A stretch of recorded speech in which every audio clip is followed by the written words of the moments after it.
talking about multiplying churches by making disciples. And if you weren't here last night, I have a few little cards that I would love to. Could you just give those to anybody that didn't get one? That'd be great.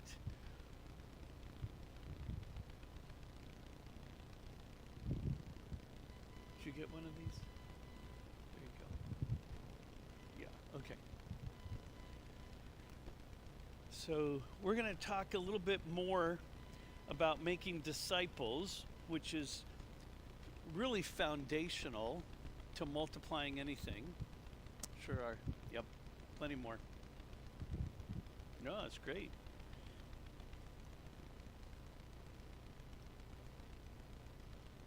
There you go.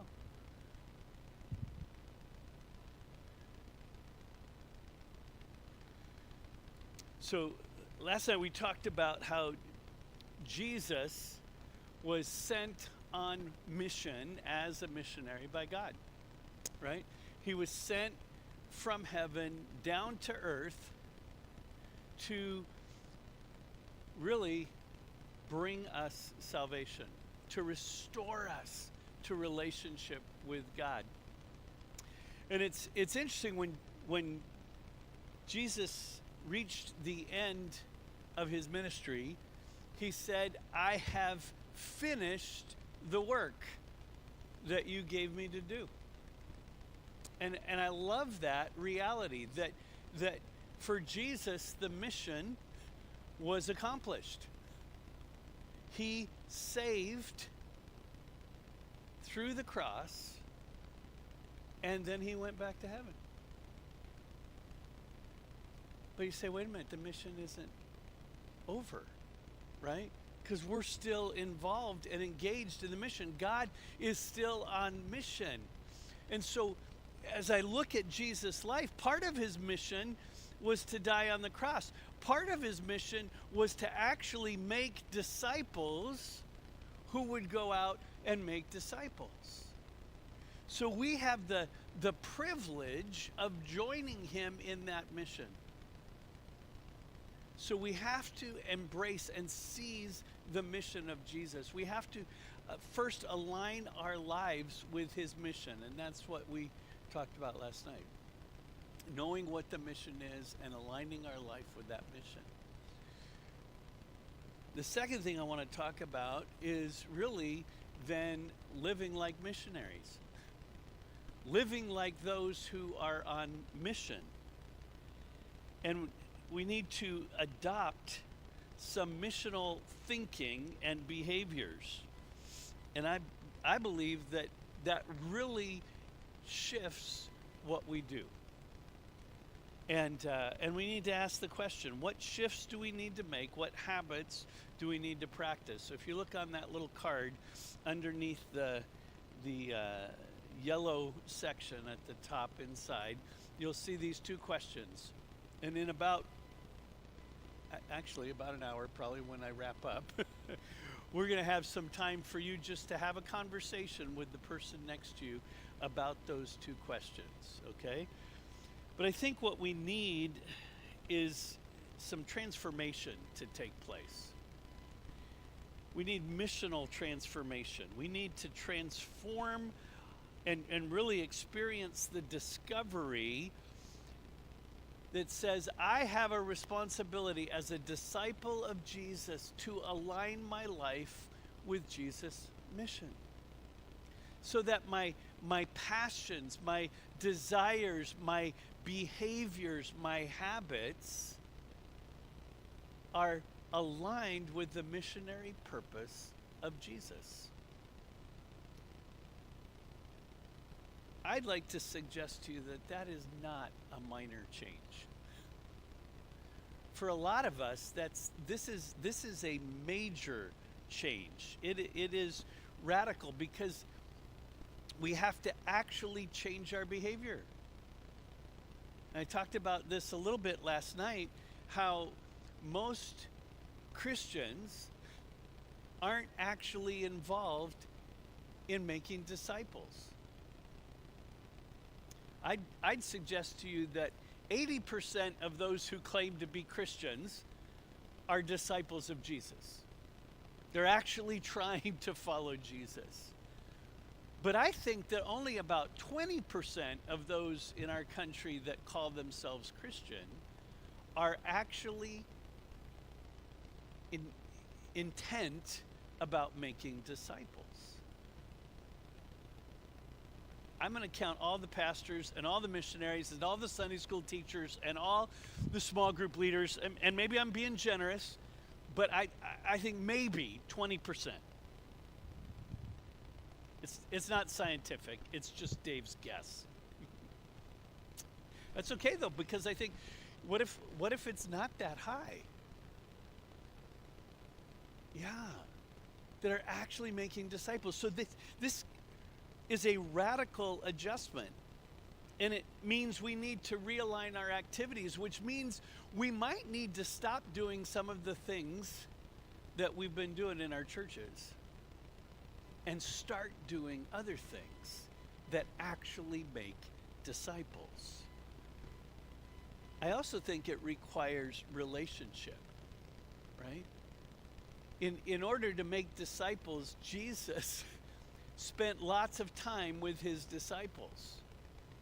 In fact, if you've ever read The Master Plan of Evangelism, great book on disciple making, more than it is on evangelism, Robert Coleman suggests that if you look at the amount of time that Jesus spent with his 12 disciples compared to the amount of time he spent with the crowds, you'd actually have to conclude that there was a strategy behind what he was doing.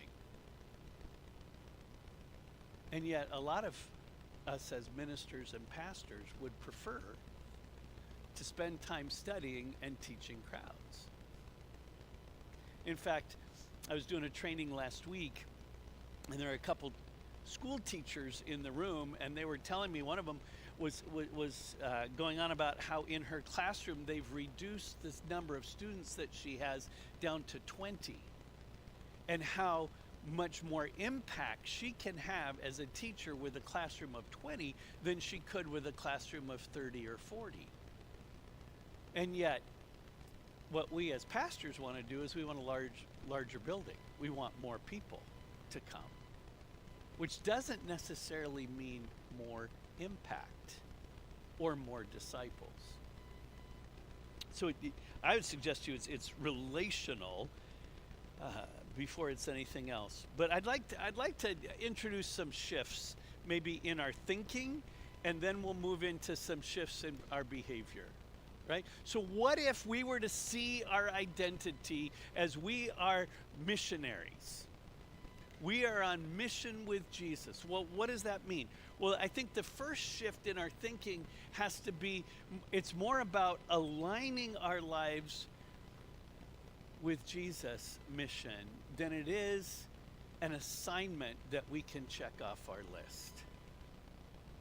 The Great Commission is not an assignment.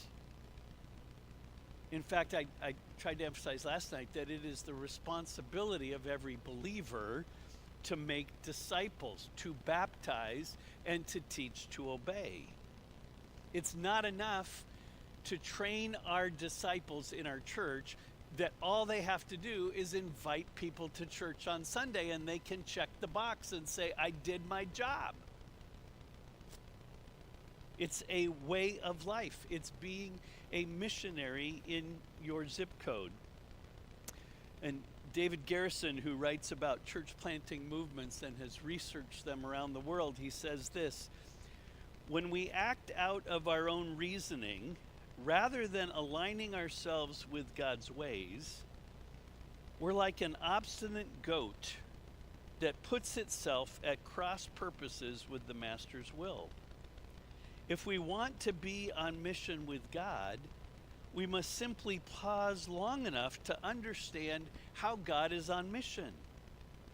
And only then can we know with some degree of certainty that we are aligned as his instruments and not misaligned as his obstacles. I think sometimes we get in the way of the mission. We get in the way of making disciples. And I want to just pause here, and and invite you to think. How will you, or how do you, if you already are, but how will you, even this next week, function as a missionary where you live, work, and play? What would that look like? So I'm just going to pause. And I want you to think about that. What would it look like if you woke up every morning and reflected on your identity as, I'm a missionary, I'm on mission with God. Where does He lead me today? Who do I need to engage with today? Right?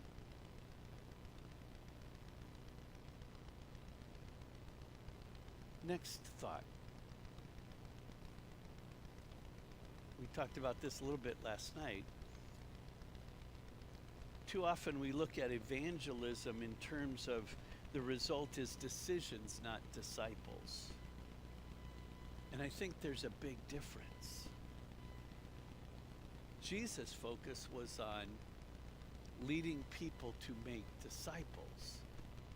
Oftentimes our focus is on leading people to make decisions. Jesus was a disciple maker. So I believe that's what we need to do, what Jesus did. And the measure even of our effectiveness, our fruitfulness, cannot be more decisions. It has to be more disciples. More disciples who make disciples. And so what if the focus of our activity shifted from leading someone to make a decision, that we were going to actually lead someone to make a disciple? Now here's the problem. We have our churches filled with people who've never really made a disciple. And if you go back and you just say, hey, y'all need to be making disciples, go make disciples, they're going to look at you and they're going to go, what are you talking about? So before we go in this workshop tomorrow and tonight, we're going to talk a little bit more about how do we do that? How do we actually make disciples who make disciples? But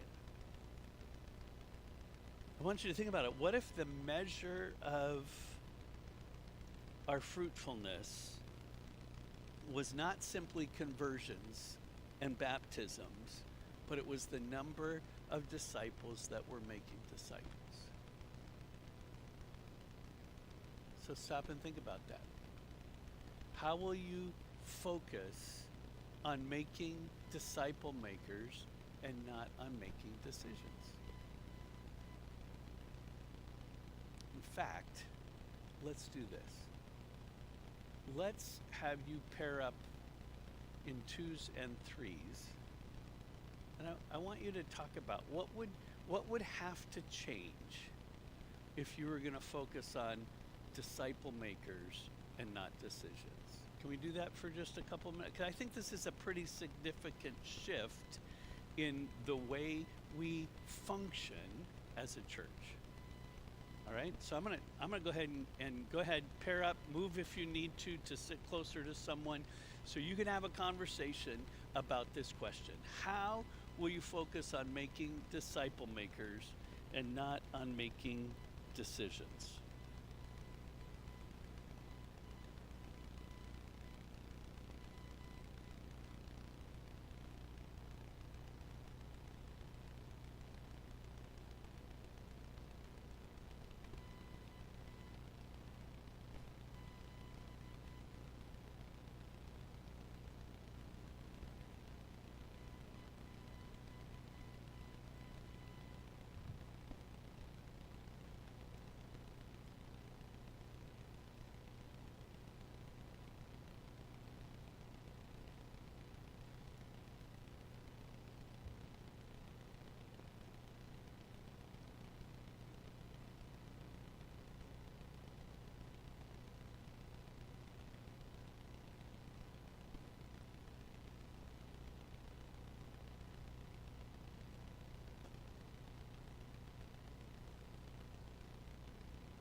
I've been doing this training for a while. I've been training leaders for a while, and one of the questions I ask about leadership all the time is just this question: how many of you have enough leaders in your church? Let me ask you, how many of you have enough leaders in your church? All right, that's pretty typical. Nobody ever raises their hand. I would be surprised if you do. I have to say, I did have one time that somebody raised his hand, and I said, "Let me sit down. Why don't you do this training?" And I pulled him aside later, and I said, "So tell me, how did you do it? How did you end up with having enough leaders in your church?" And the more questions that I asked him, what I found out is the reason he had enough leaders is because he didn't have any vision. And if you don't have any vision, you actually don't need any leaders, right? But here's the question I want to ask you today. How many of you have enough disciple makers in your church? Anybody? We need more disciple makers, right? And how do you get more disciple makers? Well, when I talk about leadership, most churches say, well, we recruit leaders. We look for ready-made leaders, maybe from another church that moved to our church. Or we look for someone who's a good leader in business, and we think maybe they'll be a good leader in the church. And sometimes that's true, right? And we can recruit leaders. But the best way to have enough leaders in your church is to raise them up. And I think the same might be true about disciple makers. We just hope God sends us some disciple makers that move into the community and want to be at our church. Or maybe they're making disciples in another church, and if we have a better cookie jar, we can get those disciple makers, those cookie makers, to come over to our church and be a part of our cookie making endeavor.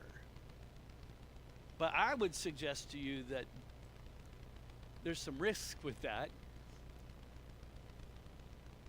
Because if they left that church to come join you, they might leave you to go join somebody. I mean, anybody know that pain? Yeah. So maybe the best way is to raise up disciple makers in our congregation. I would suggest there are disciple makers all around you. They just need to be trained to make disciples.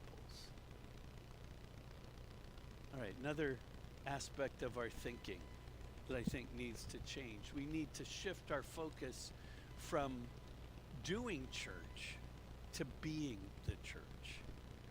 And I was working with a church planner one time, and we were talking about how to engage those in the culture around us, and he was getting a little frustrated with me. I kept asking questions, and he just said to me, "Dave, we are good at doing church."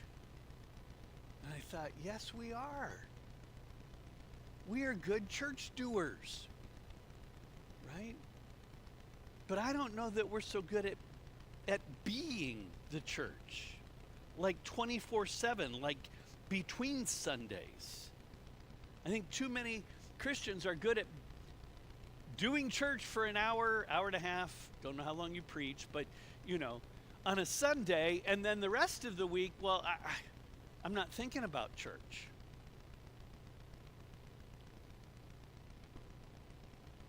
George Barna once said, "We are not called to go to church, we're called to be the church." And I think we agree with that. But one day I was driving up to my church building, and I'm just on the drive to the church building, I was just thinking about how many hours of our staff and our volunteers are focused on that hour and a half on Sunday. And I started adding up how many paid hours and how many volunteer hours go into our Sunday gathering. And I thought, I don't think this is what Jesus had in mind. When he said, "I will build my church and the gates of hell will not prevail against it," I don't think he saw a stage and a pulpit and pews as what he was trying to build. We are the church, right? And I think when he said, I will build my church, it wasn't about the building, and it wasn't about the, the temple where we gathered.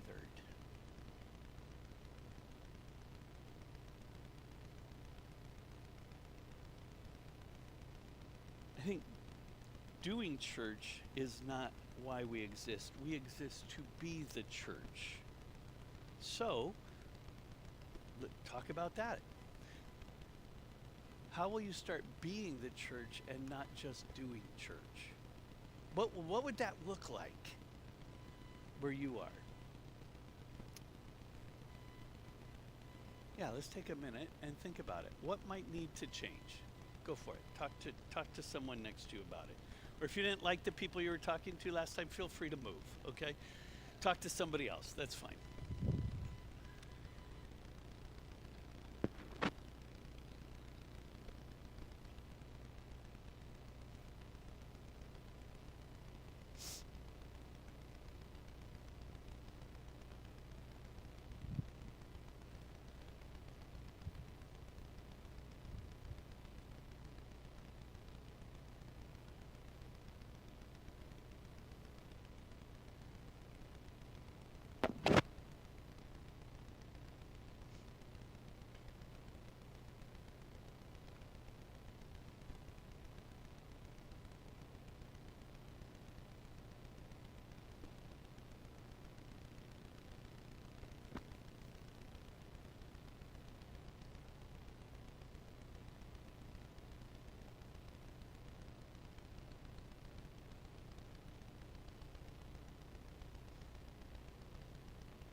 One of the things that we see they did in the early church is they met from house to house, right?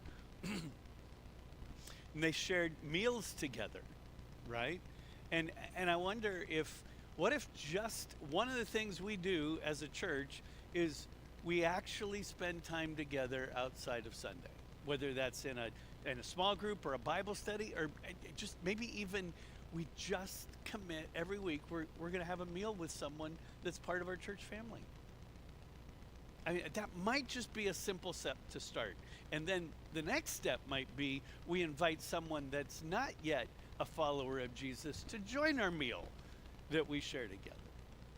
Right? Okay. A friend of mine said to me one time, he said, Dave, too many churches are trying to prohibit themselves from dying that they cannot live. I was like, wow. Because I think that's true. And we're just trying to stay alive. And oftentimes when churches start, the focus is the mission. We're about making disciples. We're about reaching lost people. We want to change our community. We want to change the world. We want to live out Acts 1:8, right? And then what happens? The church starts to grow. And when the church starts to grow, it doesn't take long for the focus to shift from reaching lost people and making disciples to caring for the needs of our members. And we become internally focused rather than externally focused. I think, is it Acts chapter 6, they had this problem in the early church. That all of a sudden the priority wanted to be on the needs of those inside to the exclusion of those outside. And I think the apostles wisely said, we can't do that. We can't let our focus shift from prayer and proclaiming the word, right? Now, sometimes we just translate that as, well, internal ministry too. They were teaching the body. I think they were proclaiming the word outside the body as well.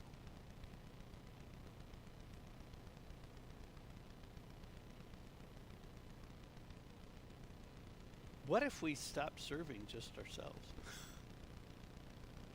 What if we stop serving our members?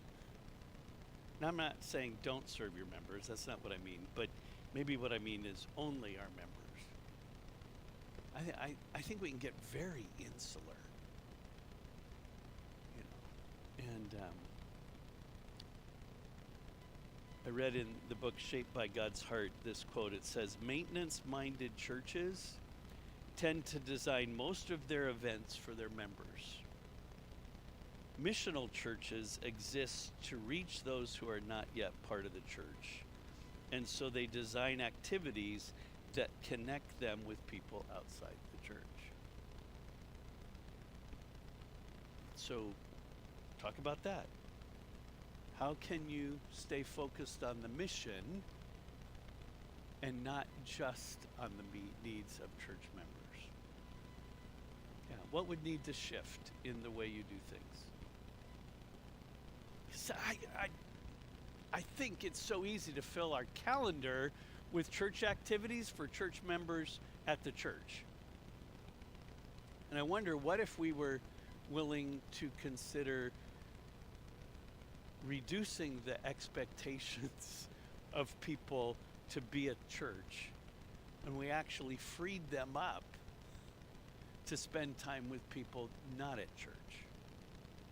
I found that when we got a church building as a church plant, it was a sucking machine. And it sucked us out of the community. Because now we had a building that we'd spent a lot of money on. And we had to justify the use of the building. And so we stopped meeting in the community center and in homes because, well, now we can meet in the church. And yeah. And instead of having a lot of leaven out in the community, we pulled it all back into one space. I think this is a real tension. This is a real challenge that we have, because we order our lives around what's happening at the church. And for those of you who are in vocational ministry, that's your job. At least that's what people tell you your job is. Right? So, okay, let's talk among yourselves. How do you stay focused on the mission and not solely on the needs of church members? What do you think?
All right, another area that needs to change, I think, is we need to focus. You can just sit over there because I'm going to keep sending you back. Take, grab your book, but just, I'm just going to, unless that's your exercise for the day. Yeah, All right. Um, I think we need to focus on practices, not just programs. And a lot of us, we will have a discipleship program in our church, and it'll be an 8 or 10 week process, and we take people through lessons of discipleship, good new believer follow up, and they understand the truth about God and the truth about the Bible, and I believe all of that is necessary. But let me ask you this, what happens when they finish our discipleship program? Do they go make disciples? No. They have a little bit of a curriculum that sits in a book that might be on their shelf that they can't remember where they put it when they were done, right? But we didn't actually train them to disciple anyone. We just trained them how to be good students, really. Hopefully, they apply what they were learning and the knowledge that they have. But our discipleship programs don't actually make disciple makers. And I think we need to be careful. Maybe you need to cancel your discipleship program, or maybe you just need to tweak it a little bit that says you don't finish the program until you actually disciple someone else.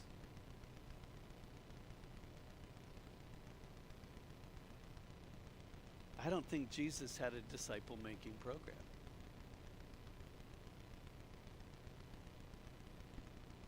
It was the pattern of his life. He went, remember this? He went around village to village, teaching, right? Preaching the kingdom of heaven is at hand. He healed the sick. He raised the dead.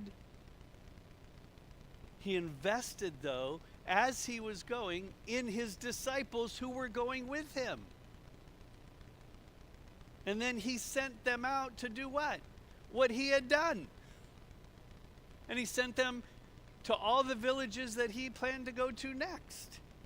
And what did they do? They announced that the kingdom of heaven was at hand. And they healed the sick, and they raised the dead, and they looked for persons of peace, and they saw people's lives transformed and came back and reported to Jesus what had happened. Because there was supernatural results to this disciple making.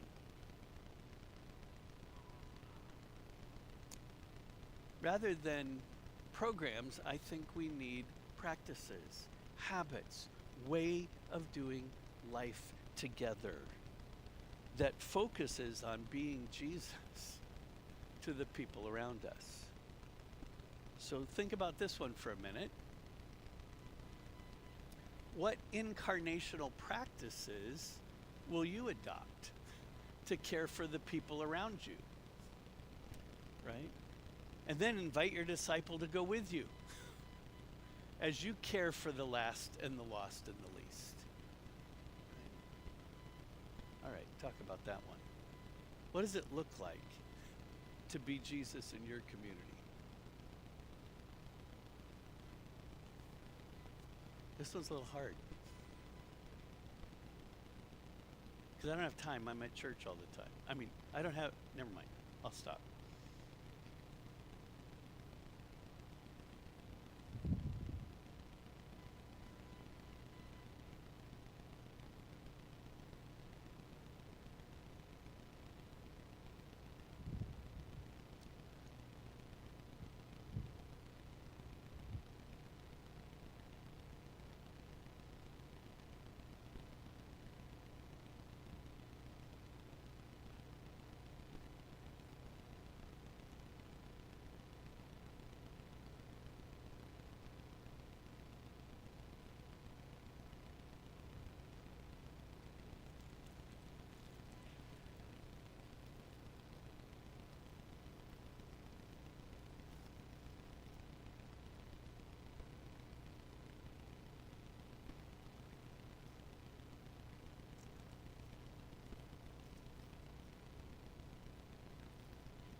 Next, I want to talk about a shift in our focus from seating capacity to sending capacity. And this is a picture of a church that I used to be a part of that this last year did a capital campaign for their facilities. Their goal was to raise $16 million. And I think they got pledge gifts and then pledges for $16.2 million this fall. And I thought, wow, that could plant a lot of churches, couldn't it? I'm not against buildings. I think buildings are helpful tools for the glory and the kingdom of God. But I think too many churches have focused on the building as really the place where God shows up, and the place where ministry really happens, and the place where disciples are made. And once we start growing, we think, well, we need more seats. In fact, my brother who planted a church one time told me, he said, Dave, you need more seats at the best time, which was 10 a.m. on Sunday morning. I don't know what time your service is, but Southern California was 10 a.m. What time's your service? 11. And you know what? One of the things problems we have in California and on the West Coast is football games actually start at 10 a.m.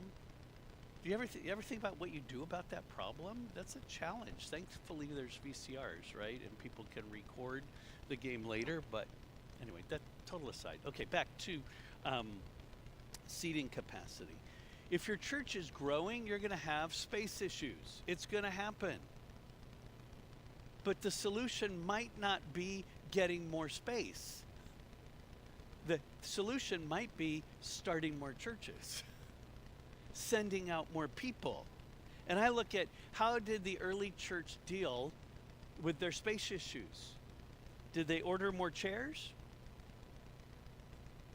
Did they build a bigger building? No.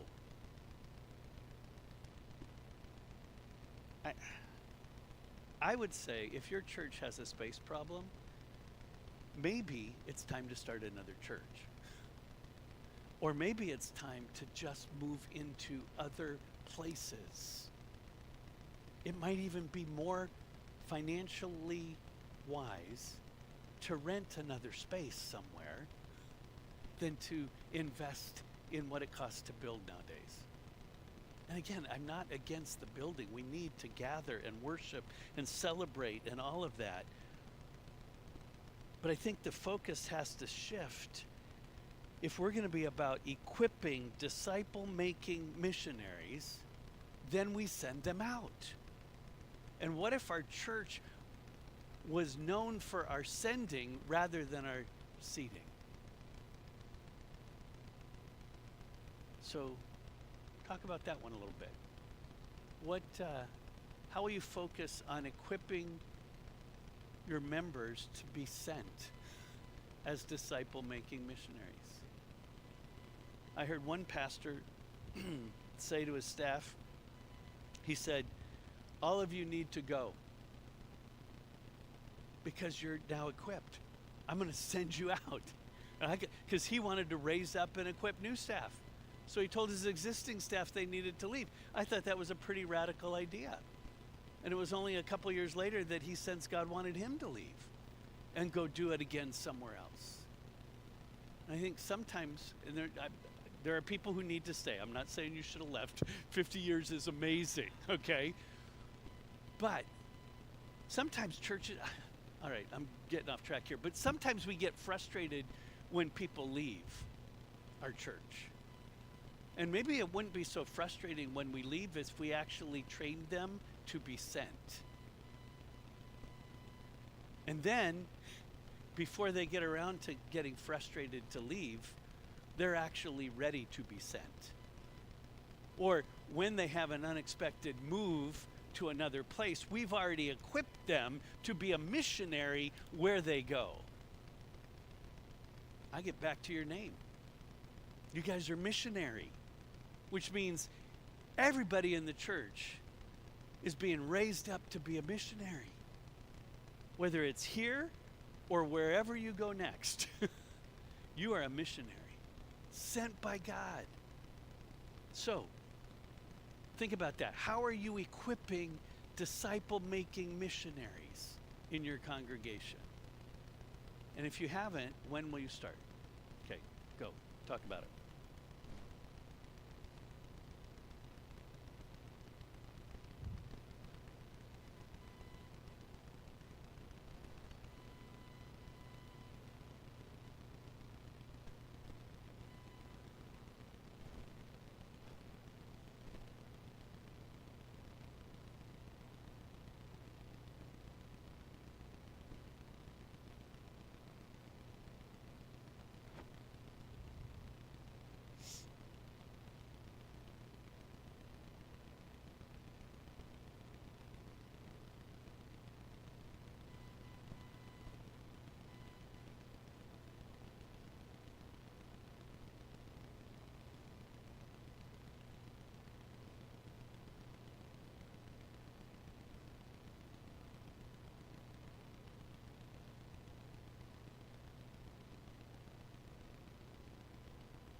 Another shift to think about is seeing the church as the people of God, not the place of God. The people of God, not the place of God. I think Jesus, Paul, Peter, all throughout the Gospels and epistles, we see this emphasis on the ecclesia is the people of God.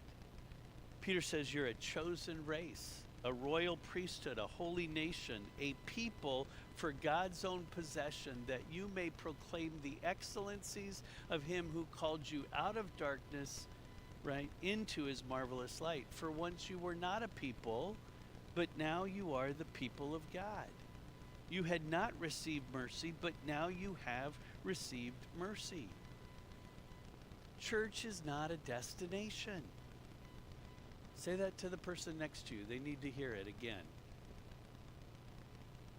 Church is not a destination. Maybe some of you learned this when you were a child. Does this look familiar? Did anybody do this? Right? Here's the church. Here's the steeple. Open the doors and see all the people. This is not the church. This is the church. The church is people. I want you to covenant never to teach a child this again. Okay? This is not what we want to teach them. The church is where we go to be with the people of God. The people of God are on mission with God all week long.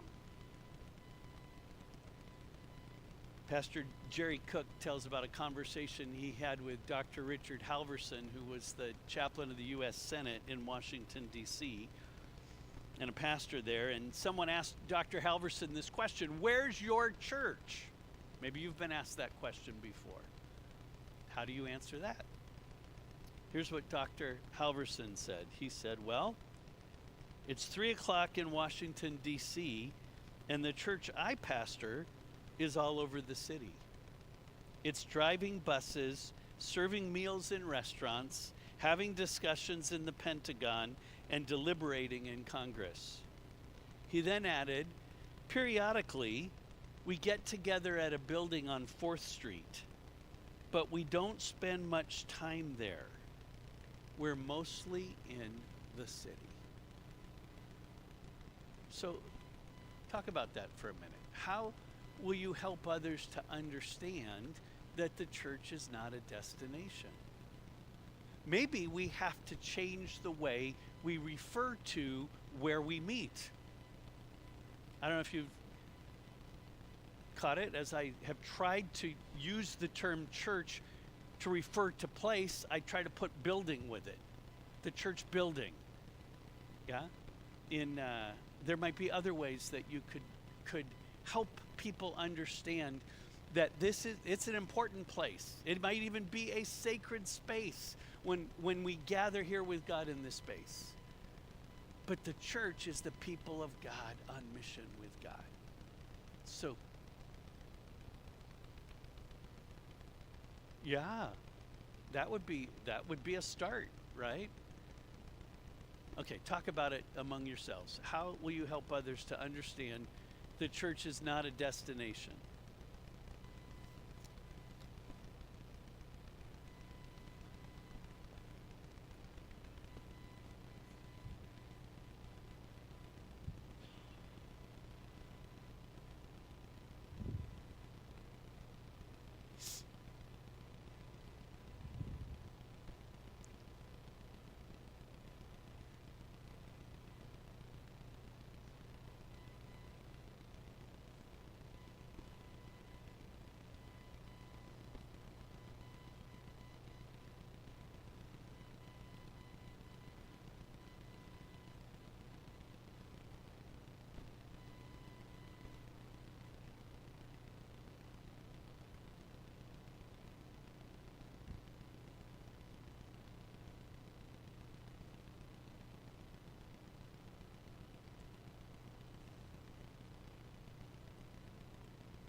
All right. Any of you play chess?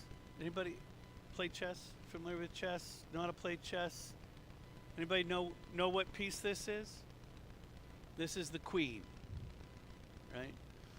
I am not a very good chess player.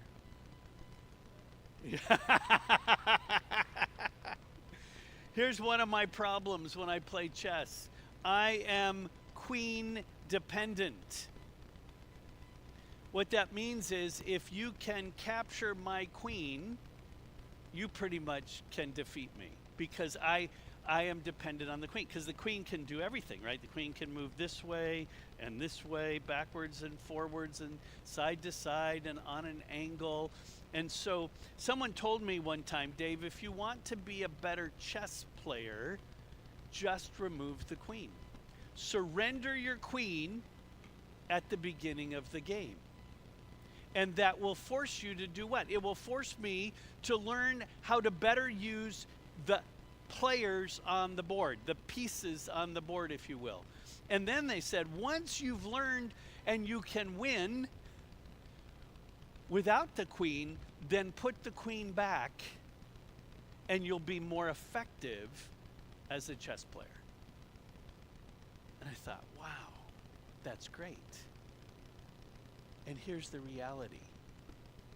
Most churches are queen dependent.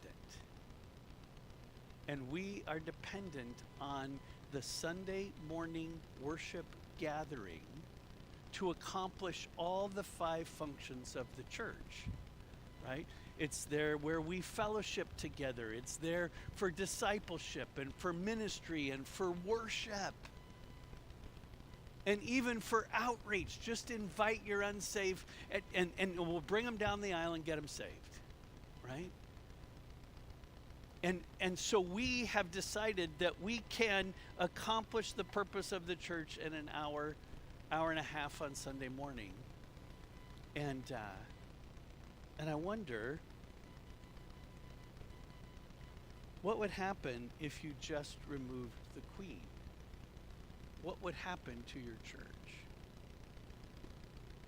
Would it cease to be a church if we didn't gather on Sunday morning for worship? Now, when I share this idea with pastors, most of them say, it'll never, yeah, well, we could never do that. And I say, why? Why could you not cancel Sunday morning? And it's because we need the offering. And because if we cancel Sunday, they'll just go find another church. And I'm like, but what if you could figure out how to emphasize all the functions of the church all week long? And that Sunday was just really the celebration of what happened. Now, I'm not telling you to cancel your Sunday gathering, and besides, I don't think any of you would do it. But we did this once at my church, just not every Sunday, just one Sunday. We called it, what did we call it? I think we called it something like No Church Sunday. And we encouraged people, go meet in homes, go meet in your neighborhood, go meet with other believers, but you don't have to do it here at the building. Because we wanted to help them to see that we could be the church without necessarily having the Sunday gathering. I love working with church planters before they've started the Sunday gathering, because we then can focus on how to be the church all week long. How do we do worship and discipleship and mission or outreach and ministry and fellowship without a building? And then when you add the building in, you're much more effective as a church because you're not queen dependent. We don't expect Sunday worship to accomplish everything that we're called to do as a church. So talk about that one. Not when are you going to cancel services? I don't expect you to do that.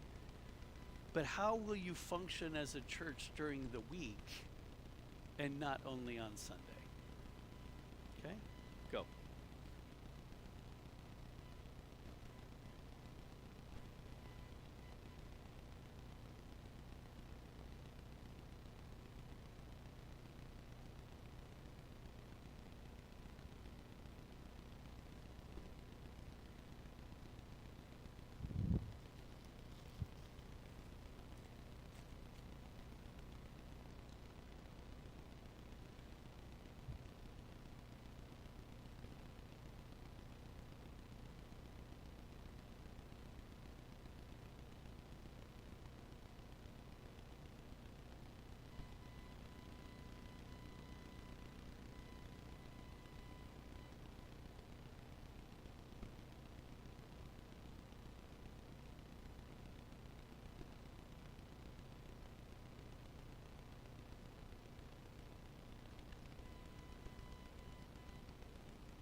A few years ago, I went to a seminar, and the seminar was on reaching the unchurched in your community.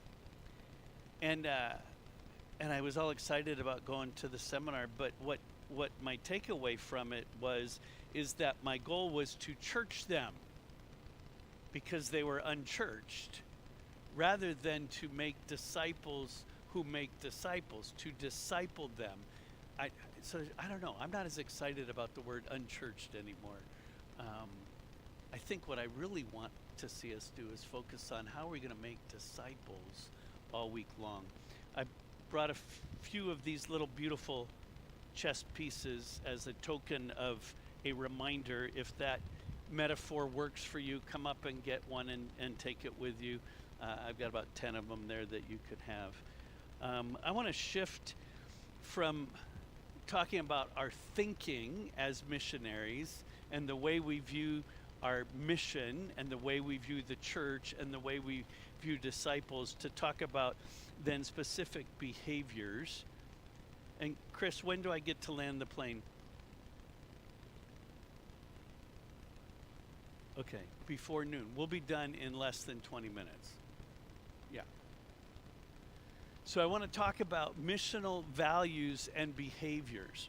and the thing that you all know is that values are confirmed by your actions, not just your words. So it's one thing to say, oh, this is our value, we value excellence. The way that I know you value excellence is, do you do anything with excellence, right? If you say, well, we value compassion, then what I want to say is, show me your behaviors that demonstrate compassion. And a few years ago, there was a company on their website, they had these values: communication, respect, integrity, and excellence. And I thought those are great values. But the company's name was Enron, and they didn't demonstrate those values. Values are about your actions more than your words. And so I'd like to say, if we're on mission with Jesus, we need missional values. We need values and behaviors of missionaries.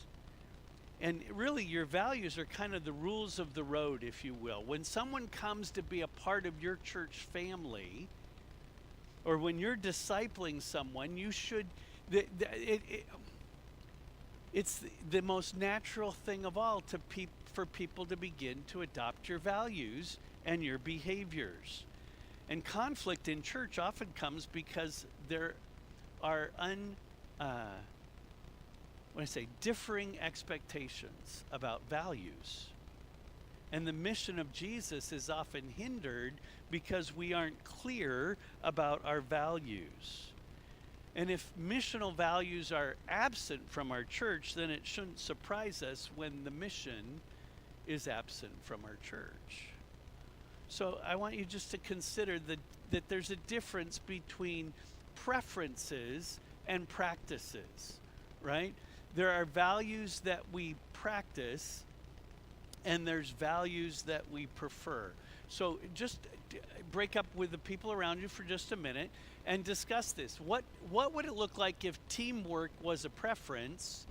What does it look like when teamwork is a conviction, or integrity, or community, or prayer even? What would it look like in your church if prayer was a preference?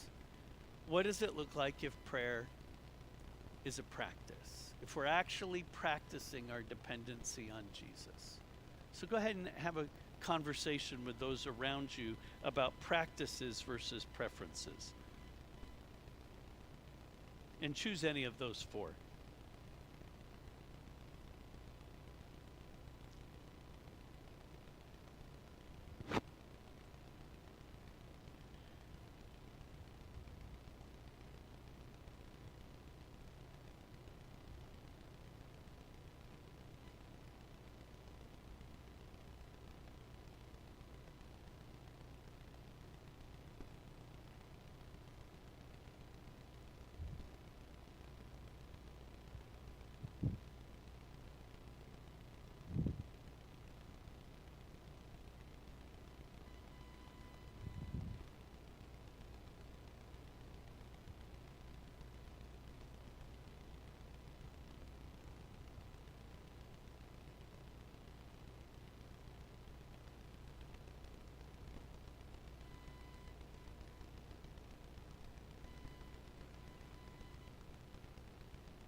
All right, here's some things to consider about your values. First of all, is they're consistent. They rarely change.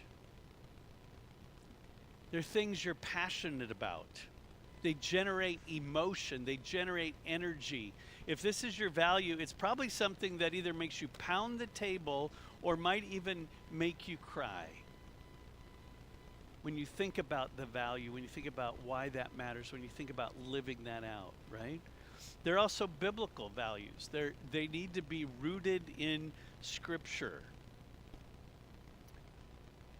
I also think they're distinctive in that they reflect your assignment, right? Don't just adopt somebody else's values. Figure out, what are the values that allow me to live out my mission? And really, they need to be convictions because they influence what you do, not just what you say. And I think values provide the foundation for your entire ministry and mission.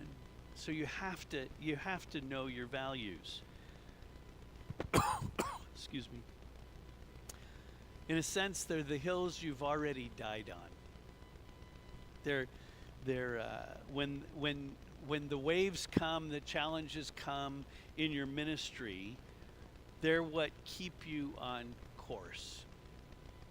And they're easily measured by your calendar and by your checkbook. Or for your church, you could look at your calendar and your budget. Where we spend our money and where we spend our time show quicker than anything else what we value.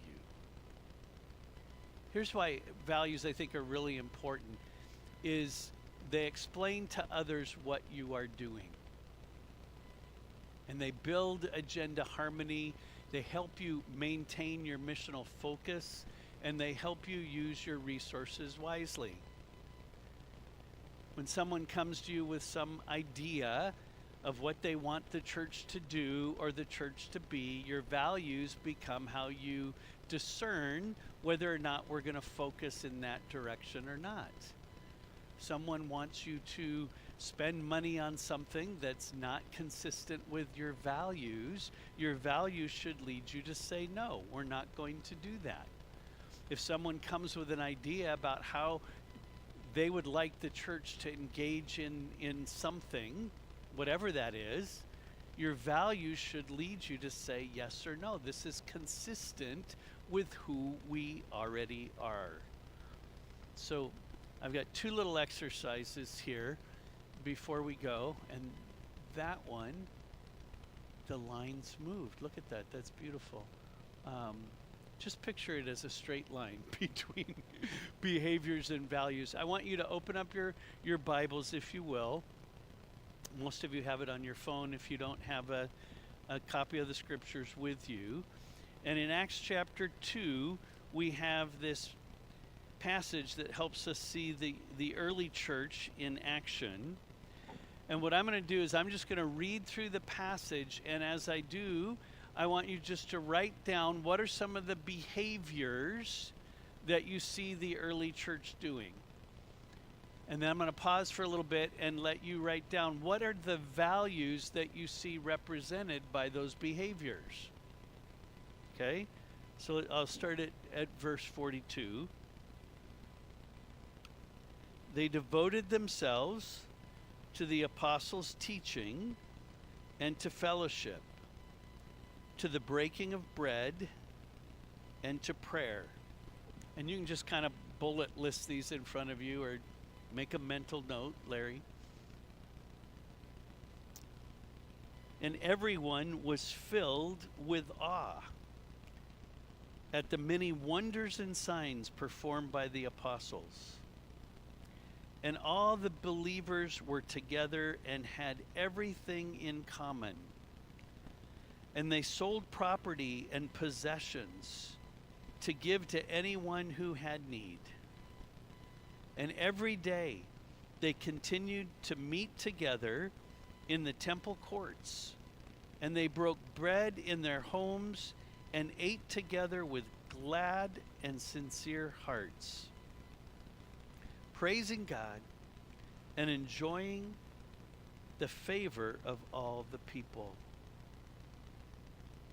And the Lord added to their number daily those who were being saved. So here we see this description of the behaviors of the early church. So I want you to just take a few moments and consider, what is the value that's represented there? If you wrote down devoted themselves to apostles' teaching or something like that, what is the value that's represented by that behavior? Okay, so take a few minutes to reflect on those values.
All right, let's just report back for wherever you're at. What is one of the values that you see in this passage?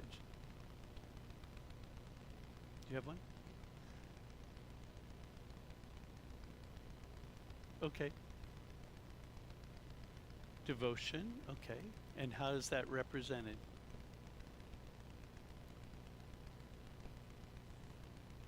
Yes. Yeah, good. Somebody else, what's a value you see in this passage?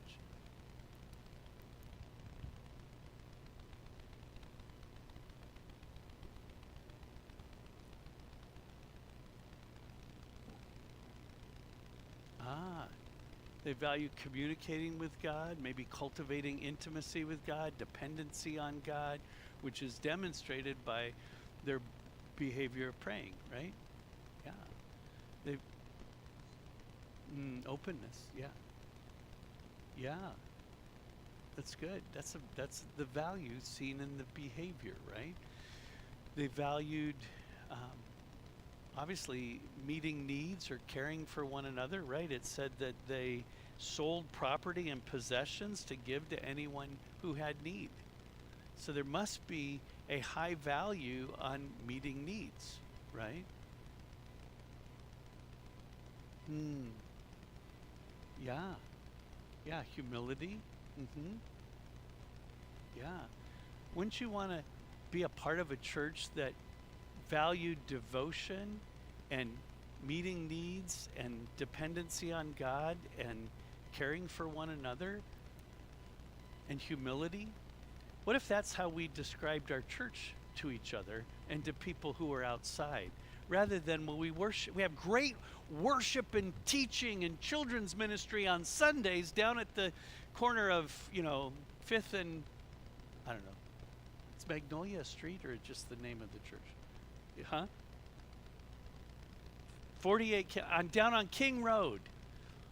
Or, we're a community who follows Jesus and depends on him and is characterized by devotion and meeting needs. I mean,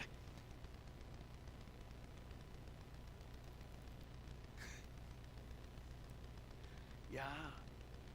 Did you catch that? He said, you wonder why we've developed consumers in our churches. So I'd like to just challenge you to think about, what are your church's values and how are they demonstrated in your behavior? Because it's not enough to say, well, we value lost people, if there's nothing in your behaviors that shows you value lost people, right?